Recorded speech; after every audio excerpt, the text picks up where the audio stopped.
ایک مرتبہ اللہ کے ایک نبی کہیں جا رہے تھے، ان کا گزر کچھ پتھروں پر ہوا۔ انہوں نے دیکھا کہ ان پتھروں میں ایک پتھر ایسا ہے جو ہے چھوٹا لیکن اس سے پانی بہت زیادہ نکل رہا ہے۔ تو انہوں نے تعجب کیا، بھئی آخر کیا معاملہ ہے؟ اور بھی پتھر پڑے ہیں، ان سے اتنا پانی نہیں نکل رہا جتنا اس سے نکل رہا ہے۔ تو اللہ کی بارگاہ میں عرض کی، یا اللہ اس پتھر کو بولنے کی توفیق عطا فرما۔ تو وہ پتھر اللہ کے نبی سے ہم کلام ہوا، تو اللہ کے نبی نے کہا، اے پتھر کیا معاملہ ہے؟ تو چھوٹا سا ہے لیکن تجھ سے پانی اور پتھروں سے زیادہ نکل رہا ہے، اس میں حکمت کیا ہے؟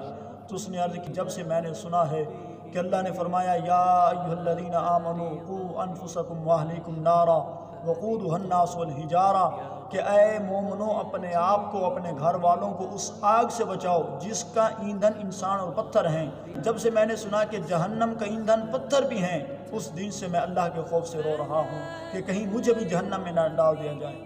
تو اللہ کے نبی نے یہ سن کر اللہ کی بارگاہ میں عرض کی، یا اللہ میں تجھ سے اس پتھر کے متعلق دعا کرتا ہوں کہ تو اس کو جہنم کے خوف سے آزادی عطا فرما۔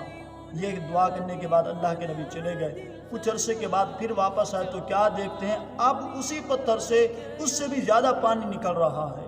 تو انہوں نے پھر اس پتھر سے بات کی کہ اے پتھر اب تجھ سے کیوں اتنا پانی نکل رہا ہے؟ اب تو اللہ نے تجھے جہنم سے بھی آزاد فرما دیا۔ تو اس پتھر نے کہا، اے اللہ کے نبی پہلے میں جہنم کے خوف سے رو رہا تھا، جب آپ نے دعا کی، آپ کی دعاؤں کی وجہ سے اللہ نے مجھے جہنم سے آزاد فرما دیا۔ یہ جو مجھ سے اب اتنا پانی نکل رہا ہے یہ جہنم کے خوف سے نہیں بلکہ شکریہ کے طور پہ ادا ہو رہے ہیں کہ اللہ نے آپ کی دعاؤں کی وجہ سے مجھے جہنم سے آزاد فرما دیا۔ آج انسان سوچے کہ پتھر ہو کر جہنم کے خوف سے روتا ہے، کیا کبھی ہماری آنکھوں سے بھی جہنم کے خوف کی وجہ سے آنسو نکلے؟ کیا کبھی ہم نے جہنم کے خوف کی وجہ سے گناہوں کو ترک کیا؟ جہنم کے خوف کی وجہ سے کیا ہم نے کبھی نماز ادا کرنے کی کوشش کی؟